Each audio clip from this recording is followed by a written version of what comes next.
ഗുപ്ത, ഞാനൊരു കാര്യം ക്ലാരിഫിക്കേഷൻ വേണ്ടി ചോദിക്കാം. ഗുപ്ത, നമ്മൾ പറഞ്ഞൊരു കാര്യമുണ്ടല്ലോ, അതായത് ഈ എൻവയോൺമെൻറ്റിനെ പരിചയപ്പെടുത്തുക എന്നുള്ളത് കുട്ടിക്കാലത്ത് വേണം എന്ന് നമ്മൾ പറഞ്ഞല്ലോ.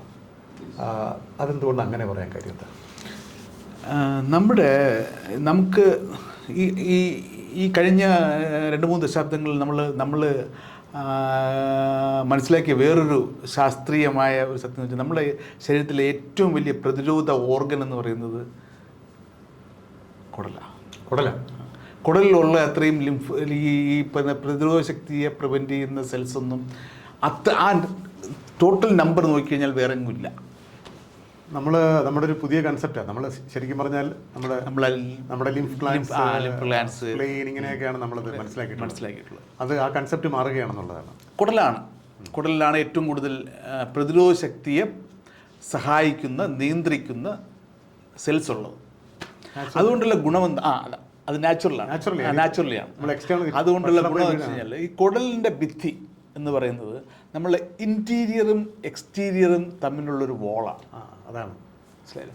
അതൊരു വോളാണ്. എന്നുവെച്ചാൽ നമ്മുടെ ഇത് നമ്മളെ കുടലെന്ന് വെച്ചാൽ നമ്മളെ കുടലിൻ്റെ ആ ലൂമൻ എന്ന് വെച്ച് കഴിഞ്ഞാൽ ശരിക്കും പറഞ്ഞാൽ നമ്മുടെ അന്തരീക്ഷത്തിൻ്റെ ഒരു കണ്ടിന്യൂഷനാണ്. നമ്മൾ ഇവിടെ തുറന്നിരിക്കുന്നു, അങ്ങേറ്റം തുറന്നിരിക്കുന്നു. അപ്പോൾ അതിൻ്റെ ഒരു കണ്ടിന്യൂഷനാണ്. ആ ഭിത്തിയാണ് നമ്മളെ കുടലും നമ്മുടെ ബാക്കിയുള്ള ശരീരത്തിൻ്റെ അവയവങ്ങളുമായി വേർതിരിക്കുന്ന മതിലാണ്. ആ മതിലുള്ള സെൽസാണ് നമ്മളെ പ്രതിരോധ ശക്തിയെ നിയന്ത്രിക്കുന്ന കോശങ്ങളാണ് തീരുമാനിക്കുന്നത് നമ്മുടെ പ്രതിരോധ ശക്തിയെ, ആ സിസ്റ്റം എങ്ങനെ വികസിച്ച് വരണമെന്നുള്ളത്. അതിനകത്ത് ആ വികസിച്ച് വരുന്നതിനുള്ള ഏറ്റവും പ്രധാനപ്പെട്ട സെൽഫ് ഏത്, എൻ്റെതേത്, വിദേശി ആര് എന്ന് നിയന്ത്രിക്കുന്നത് ആ ഒരു ഫേസിൽ. എൻ്റെ ശരീരം ഏത്, എൻ്റെ ശരീരം അല്ലാത്തത് ഏത് തീരുമാനിക്കുന്നത് കുടലിൻ്റെ ഭിത്തിയാണ്. അപ്പം അതിനനുസരിച്ചാണ് ഈ ഫസ്റ്റ് അതിങ്ങനെ പറയുന്നത് first 2000 days of the development എന്നാണ്. മനസ്സിലായില്ലേ? ആ ഒരു സമയത്ത് നമ്മൾ എന്തുമായിട്ടൊക്കെ എക്സ്പോസ്ഡ് ആവും, അതനുസരിച്ച് നമ്മുടെ ശരീരം തീരുമാനിക്കും ഇതൊക്കെ നമുക്ക് എൻ്റെ ശരീരത്തിൻ്റെ ഭാഗമാണ്. ആ രീതിയിൽ നമ്മുടെ പ്രതിരോധ ശക്തി അല്ലെങ്കിൽ പ്രതിരോധ ശക്തിയെ നിയന്ത്രിക്കുന്ന ആ സിസ്റ്റം ഡെവലപ്പ് ചെയ്ത് വരും.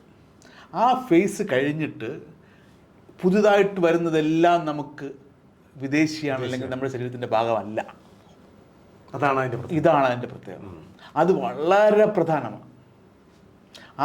ആ സമയത്താണ്. അപ്പം അതനുസരിച്ച് അത് തന്നെയാണ് ഈ നമുക്ക് വേണ്ട ബാക്ടീരിയ ഏത്, വേണ്ടാത്ത ബാക്ടീരിയ ഏതെന്ന് തീരുമാനിക്കുന്നത്. ശരി, നമ്മൾ ഒരുപാട് പറയുന്ന ഒരു ഈക്കോളി ഉണ്ട്, എസ്ചെറിഷ്യ കോളി എന്ന് പറയുന്നത്. ഇത് നമ്മുടെ കമൻസൽ ബാക്ടീരിയ ആണ്, നമ്മുടെ കുടലിലുള്ളതാണ്. അത് ചിലപ്പോഴൊക്കെ അതിൻ്റെ വീര്യം കൂടുകയോ അതിൻ്റെ വേരിയൻസിൽ വ്യത്യാസം വരികയോ ചെയ്യുമ്പോഴാണ് നമുക്ക് അസുഖം ഉണ്ടാകുന്നത്. അല്ലെങ്കിൽ നമ്മുടെ ശരീരത്തിൻ്റെ പ്രതിരോധ ശക്തിയിലുള്ള വ്യത്യാസങ്ങൾ വരുമ്പോഴാണ് അസുഖം ഉണ്ടാകുന്നത്. ഇതെവിടെ നമ്മുടെയൊക്കെ കുടലിനകത്തുണ്ട്.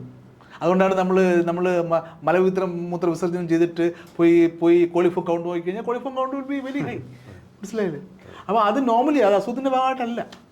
പക്ഷെ അതിനകത്ത് നമ്മുടെ ശരീരത്തിലെ നമുക്ക് ശരീരത്തിലെ പ്രതിരോധ ശക്തിയിൽ വരുന്ന വ്യത്യാസങ്ങളോ നമ്മളെ എൻവയോൺമെൻറ്റിൽ വരുന്ന വ്യത്യാസങ്ങളോ ഈ ബാക്ടീരിയയുടെ വീര്യത്തിലും വ്യത്യാസങ്ങൾ ഉണ്ടാവുകയും അതിൻ്റെ വേരിയൻസിൽ വ്യത്യാസങ്ങൾ ഉണ്ടാവുകയും അതനുസരിച്ച് നമുക്ക് അസുഖം ഉണ്ടാവുകയും ചെയ്യും.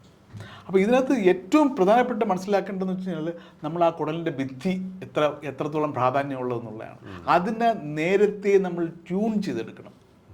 നമ്മുടെ പ്രതിരോധ ശക്തിയെ ട്യൂൺ ചെയ്യുന്നത് ഈ ഇതിനകത്ത് പറ്റിപ്പിടിക്കുന്ന നമ്മുടെ ഈ ഭക്ഷണ പദാർത്ഥങ്ങളായിരുന്നാലും നമ്മുടെ ബാക്ടീരിയ ആയിരുന്നാലും വെള്ളമായിരുന്നാലും എന്തായിരുന്നാലും കുടലുമായിട്ട് ബന്ധപ്പെടുന്ന എന്ത് പദാർത്ഥമായിരുന്നു അത് ഭക്ഷണം, വെള്ളം പ്രധാനമായിട്ടും അല്ലേ? പിന്നെ നമ്മൾ എന്തൊക്കെയാണോ എല്ലാം. അതായത് ഈ ഭക്ഷണത്തിലൂടെയും വെള്ളത്തിലൂടെയും മറ്റ് കുടലിലേക്ക് പോകുന്ന വസ്തുക്കളിലൂടെയും നമ്മൾ ആക്ച്വലി നമ്മുടെ കുടലിൻ്റെ ഭിത്തി, നമ്മുടെ ജീവിത പരിസരത്തെ പഠിക്കുകയാണ് ചെയ്യുന്നത്. അങ്ങനെ പഠിക്കുന്നതിനനുസരിച്ച് ആ വ്യക്തിയുടെ രോഗപ്രതിരോധ ശേഷി വികസിക്കുകയും അത് അയാളുടെ സ്ഥായിയായിട്ടുള്ളൊരു പ്രതിരോധ ശക്തിയായി മാറുകയും ചെയ്യും. ഇതാണ് ആ കൺസെപ്റ്റ്. അത് ആ അർത്ഥത്തിൽ കുടലുകളാണ് നമ്മുടെ രോഗപ്രതിരോധ സംവിധാനത്തിൻ്റെ ഏറ്റവും പ്രധാനപ്പെട്ട അവയവങ്ങൾ. ഫസ്റ്റ് ആദ്യത്തെ കവാടമാണ്. അവിടെയാണ് അത് ആദ്യത്തെ ഇൻസിഡൻറ്റ്, അവിടെയാണ് ആദ്യം അത് സംഭവിക്കുന്നത്, അവിടെയാണ് അല്ലേ? ആ അർത്ഥത്തിലാണത്. പിന്നെ തൊലിയും പിന്നെ ചർമ്മവും. അപ്പോൾ ഇത് നമുക്ക് നേരത്തെ നമ്മൾ വിചാരിച്ചിരുന്ന സങ്കല്പത്തിൽ നിന്ന് വ്യത്യസ്തമായൊരു കാര്യമാണത്. പലപ്പോഴും നമ്മുടെ അനുഭവം കൊണ്ട് നമുക്കറിയാമെങ്കിലും നമ്മളത് ശാസ്ത്രീയമായിട്ടത് മനസ്സിലാക്കിയിട്ടില്ല എന്നുള്ളതാണ് അല്ലേ ഒരു പ്രധാനപ്പെട്ട. ആ രീതിയിൽ കുടലിൻ്റെ ആരോഗ്യം വളരെ പ്രധാനപ്പെട്ടതാണ്, ഭക്ഷണം വളരെ പ്രധാനപ്പെട്ടതാണ്. അപ്പോൾ നമുക്കിനി അടുത്തായിട്ട് പോകാനുള്ളത് എങ്ങനെയാണ് ഭക്ഷണം നമ്മുടെ ആരോഗ്യത്തെ നിർണ്ണയിക്കുന്നത്, കുടലിൻ്റെ ആരോഗ്യത്തെ നിർണ്ണയിക്കുന്നത് എന്നുള്ളതാണ്.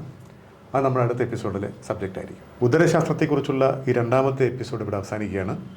ഈ എപ്പിസോഡിൽ പ്രധാനമായിട്ടും പറഞ്ഞത് ഒരു വ്യക്തി വളർന്നു വരുന്ന സാഹചര്യത്തിൽ അവൻ്റെ കുടൽ എത്രമാത്രം അവൻ്റെ ജീവിത പരിസരവുമായി പരിചയപ്പെട്ടിട്ടുണ്ട് എന്നതിനെ അടിസ്ഥാനമാക്കിയിട്ടാണ് ആ വ്യക്തിയുടെ രോഗപ്രതിരോധ ശേഷി വികസിക്കുന്നത്.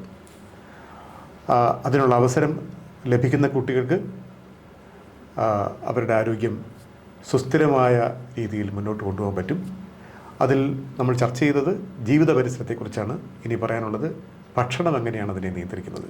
അത് അടുത്ത എപ്പിസോഡിൽ നമുക്ക് ചർച്ച ചെയ്യാം.